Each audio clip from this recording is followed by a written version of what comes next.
3 দিন গোসল না করলে কি গোসল ফরজ হয়? নামাজরত অবস্থায় মেয়েদের চুল খোলা থাকবে নাকি বাঁধা থাকবে? মুসলিম ছেলে মেয়েদের লক্ষ্মী ছেলে বা লক্ষ্মী মেয়ে বলা যাবে কিনা? শ্বশুরকে কি আব্বা বলা যাবে? ভাইয়ের সামনে বোনের কতটুকু পর্দা করতে হবে? মায়ের সম্পদ কি মেয়েরা পাবেন? পশু মারা যাওয়ার আগ মুহূর্তে জবাই করলে সেটা খাওয়া যাবে কিনা? কারো যদি আলাদা দাঁত লাগানো থাকে মৃত্যুর পর তা খুলে ফেলতে হবে কিনা? গোসলের পানির ছিটা কারো গায়ে পড়লে কি নাপাক হয়ে যাবে? আল্ট্রাসাউন্ডের মাধ্যমে গর্ভের সন্তান ছেলে না মেয়ে তা জানলে কি গুনাহ হবে? আর বিলম্ব না করে শুরু করি। আপনাদের ইতোমধ্যে যে সমস্ত প্রশ্নগুলো আমাদের কাছে এসে পৌঁছে গেছে সেগুলোর উত্তর দেওয়ার পালা। মিথিলা জান্নাত মিতা আপনি জানতে চেয়েছেন মায়ের সম্পদ কি মেয়েরা পাবেন?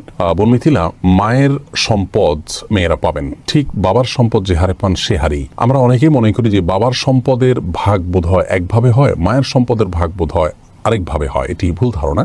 মূলত বাবার সম্পদ ছেলে মেয়েরা যে হারে পান ঠিক মায়ের সম্পদ থেকেও ছেলে মেয়েরা একই হারে পাবেন, কোন প্রকার বেশ কম নেই। সাইদা জাহান জানতে চেয়েছেন কারো যদি আলাদা দাঁত লাগানো থাকে মৃত্যুর পর তা খুলে ফেলতে হবে কি না? কারো যদি আলাদা দাঁত লাগানো থাকে তাহলে মৃত্যুর পর সেই আলগা দাঁত বা পৃথক দাঁত সেটি খুলে ফেলা ভালো, বিশেষ করে সেটা যদি মূল্যবান কোনো ধাতব বস্তুর হয়। কিন্তু এটি আবশ্যক বা ফরজ ওয়াজিব কোনো বিষয় নয়। বিশেষ করে সাধারণ কোনো নরমাল যদি কোনো হয় তাহলে সেক্ষেত্রে সেটি খুলে রাখা আবশ্যক নয়। এরপরে আব্দুল্লাহ আপনি প্রশ্ন করেছেন পশু মারা যাওয়ার আগ মুহূর্তে জবাই করলে সেটা খাওয়া যাবে কিনা? উত্তর হলো হ্যাঁ, খাওয়া যাবে। পশু যতক্ষণ পর্যন্ত তার মধ্যে প্রাণ আছে ততক্ষণ পর্যন্ত সেটি জবাই করলে খাওয়া যাবে। কোনো কারণে অ্যাক্সিডেন্ট হলো, পশু এখনো মারা যায়নি কিন্তু কিছুক্ষণ পরে মারা যাবে মনে হচ্ছে, এই মুহূর্তে জবাই করে দিলে সেটি খাওয়া যাবে। শারমিন আখতার আপনি জানতে চেয়েছেন নামাজরত অবস্থায় মেয়েদের চুল খোলা থাকবে নাকি বাঁধা থাকবে? নামাজরত অবস্থায় মেয়েদের চুল খোলাও থাকতে পারে, বাঁধাও থাকতে পারে। তবে খোলা থাকলে সেটি রুকু সিজদা এবং উঠা বসায় যদি ডিস্টার্বের কারণ হয় সেই দৃষ্টিকোণ থেকে খোলা না রেখে বেঁধে রাখা উত্তম এবং ভালো, যেহেতু সলাতে একাগ্রতা নষ্ট হতে পারে এমন কাজ করা উচিত নয়। আর যদি এরকম কোনো ব্যাপার না থাকে, উঠা বসা রুকু সিজদাতে কোনো প্রকার সমস্যা না হয়, তাহলে তিনি চুল খোলা রেখেও নামাজ পড়তে পারেন, তবে চুল তাকে ঢেকে রাখতে হবে।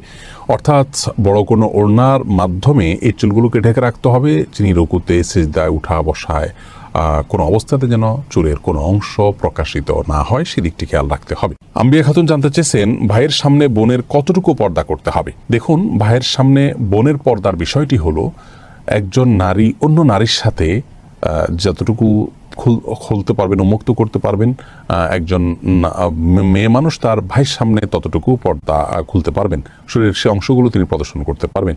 এটাকে আমরা আরো স্পষ্ট করে যদি বলতে যাই তাহলে এভাবে বলতে পারি যে একজন নারী তার আপন ভাইয়ের সামনে তার শরীরের যে অঙ্গগুলো সচরাচর তিনি খুলে রাখেন, বাবা শরীরে খুলে রাখা হয় মাহরামদের সামনে, সেগুলো তার সামনে খুলে রাখতে পারবেন। যেমন চেহারা, মাথার চুল, এমনকি গলা, এগুলো খোলা রাখা যেতে পারে। হাতের গোছা, পাও, এগুলো আপনার ভাইয়ের সামনে আপনি খুলতে পারেন এবং বাবার সামনে এগুলো প্রদর্শন করতে পারেন।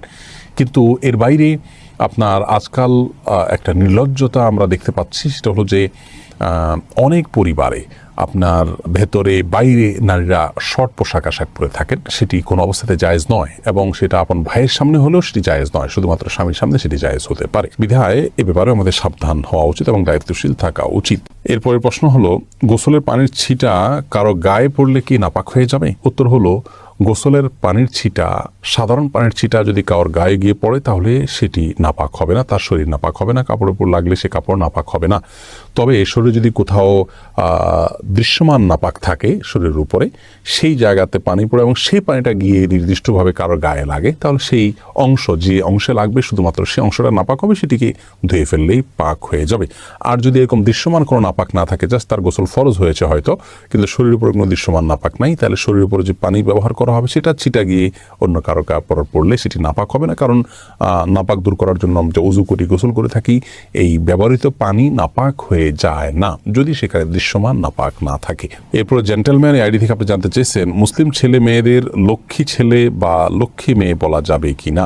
না ভাই, এভাবে বলা উচিত নয়। আমরা অনেক সময় যে সন্তানদেরকে স্নেহ করে ভালোবেসে লক্ষ্মী বলি, অবশ্য স্বামী স্ত্রী একে অন্যকে বলেন। লক্ষ্মী বলা উচিত এই জন্য নয় যে হিন্দুদের একটি ধর্মীয় বিশ্বাস হলো তারা একজন দেবীকে লক্ষ্মী বলে তারা সম্বোধন করেন, ডাকেন, বিশ্বাস করেন। তারা মনে করেন যে সৌভাগ্য, ধন, ঐশ্বর্য এগুলোর অধিষ্ঠাত্রী হলেন সেই দেবী, তো সেই জায়গা থেকে তাকে লক্ষ্মী বলা হয়। ভালো লক্ষণ তিনি বহন করেন। তো নিজের সন্তানকে বা প্রিয় কোনো মানুষকে যদি আপনি লক্ষ্মী বলেন, কেমন যেন আপনি সেই বিশ্বাসকে স্মরণ করে তাকেও ভালো লক্ষণ বহনকারী ওই দেবীর মতো, যদি আপনি এরকম মনে করে করছেন না, কিন্তু তার সাথে সাদৃশ্য হচ্ছে, সে বিশ্বাসের সাথে কিছু দিক থেকে বাহ্যিকভাবে হলেও মিলে যাচ্ছে। আর শিরক এবং মুশরিকের বিশ্বাসের সাথে বাহ্যিকভাবেও সাদৃশ্য হয় এমন কোনো কাজ একজন মুসলমানের করা উচিত নয়। সেই জায়গা থেকে লক্ষ্মী ছেলে লক্ষ্মী মেয়ে বলাটা অনুচিত। এরপরের প্রশ্নটি করেছেন আখতার হোসেন। আপনি জানতে চেয়েছেন আল্ট্রাসাউন্ডের মাধ্যমে গর্ভের সন্তান ছেলে না মেয়ে তা জানলে কি গুনাহ হবে? দেখুন, আল্ট্রাসোনোগ্রামের মাধ্যমে গর্ভের সন্তানের অবস্থা যদি জানা যায় এবং ডাক্তাররা যে তাদের অভিজ্ঞতার আলোকে এবং বিভিন্ন থিওরির ভিত্তিতে তারা যে বলেন যে ছেলে বা মেয়ে, এটি জায়েজ আছে, কোনো অসুবিধা নেই। আল্লাহ রাব্বুল আলামিন যে বলেছেন গর্ভে কি আছে সেটি আল্লাহ ছাড়া কেউ জানেন না, এর মাধ্যমে এটি মূলত এই পর্যায়ের কথা আল্লাহ তাআলা বলেননি। তার মানে কোন সময় গর্ভে কি যাচ্ছে না যাচ্ছে এবং কোন বীর্যে কোন শুক্রাণুতে কি সন্তান আছে না আছে সেটি আল্লাহ ছাড়া কেউ জানেন না। আল্ট্রাসোনোগ্রামের মাধ্যমে সাধারণত ডাক্তারগণ একটা পিরিয়ড পার হওয়ার পর, একটা সময়ে পৌঁছার পর, কয়েক মাস পর সেটি বলতে পারেন। অতএব সেটা একটা অনুমান, সেটা একটা ধারণা, তারা যা দেখেন সে অনুযায়ী তারা বলে থাকেন। অতএব কারোর দেখা জিনিস কেউ বললে সেটাকে বিশ্বাস করা যেতে পারে এবং সেটা গ্রহণ করলে বা সেটা তাদের কাছে জানতে চাইলে এটি গায়েবের প্রতি বিশ্বাসের শামিল হবে না, এটা জায়েজ হবে ইনশাআল্লাহ। বদির আলম আপনি জানতে চেয়েছেন শ্বশুরকে কি আব্বা বলা যাবে আর তার সাথে কতটুকু পর্দা করতে হবে?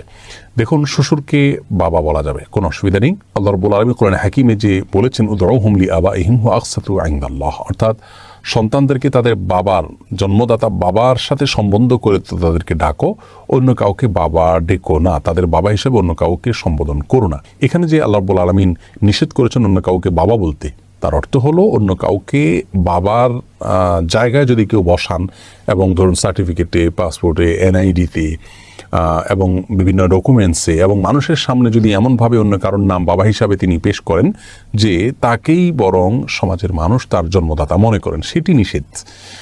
শ্বশুরকে যদি কেউ বাবা বলেনও, সেক্ষেত্রে সমাজের সবাই জানেন যে এই ভদ্রলোক তার জন্মদাতা পিতা নন, এটা সম্মানসূচকভাবে শুধুমাত্র বলা। অতএব ইন্নামাল আমালু বিন্নিয়াত, আপনি তাকে বাবা বলতে যেটা বোঝায় মানুষ, সে অর্থে বাবা বোঝাননি, যার কারণে শ্বশুরকে বাবা বলাতে কোনো অসুবিধা হবে না ইনশাআল্লাহ বিইذনিল্লাহ। শ্বশুর সাথে কতটুকু পর্দা করতে হবে পুত্রবধূর?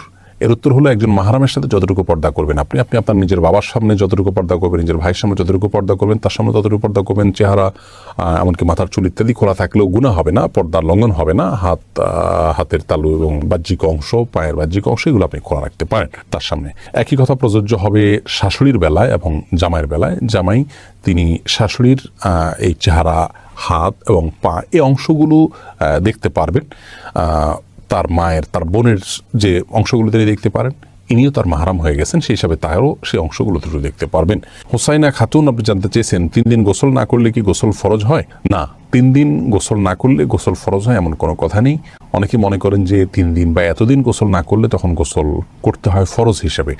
গোসল ফরজ হয় শুধুমাত্র মেয়েরা মাসিক থেকে পবিত্র হলে এবং সন্তান প্রসব পরবর্তী যে ব্লিডিং আছে সেটি থেকে পবিত্র হলে এবং নারী পুরুষ উভয়ের বীর্যপাত হলে সহবাসের পর, এই জায়গাগুলোতে গোসল করা ফরজ বা আবশ্যক। এছাড়া এতদিন গোসল না করলে গোসল আবশ্যক হবে এমন কোনো কথা নেই। কেউ গোসল করা ছাড়া 5 দিন, 7 দিন, 10 দিনও যদি থাকেন তারপরেও গোসল ফরজ হয় না। তবে হ্যাঁ, এরকম দীর্ঘ সময় গোসল না করে থাকা এটা অনুচিত, কারণ পরিচ্ছন্নতা এটা ঈমানের অংশ, এটা নেকামলের অংশ। সেই জায়গা থেকে যত অল্প সময়ের মধ্যে সম্ভব, বিশেষ করে গায়ে যখন দুর্গন্ধ হয়, ঘামের গন্ধ হয়, তখন ঘামের গন্ধ এবং শরীরের ময়লা ইত্যাদি এগুলো দূর করবার জন্য গোসল করা উচিত। বিশেষ করে আজকাল আমরা মানুষের মাঝে যেতে হয়, মসজিদে যেতে হয়, তো শরীরে দুর্গন্ধ নিয়ে গেলে অন্যের কষ্টের কারণ হবে, সেই কারণে গোসল করা উচিত। সেটা 1 দিনে হোক, 2 দিনে হোক বা যতটুকু সময় সম্ভব, কিন্তু এত সময়ের মধ্যে না করলে গোসল করা ফরজ হয়ে যায় এমন কোনো কথা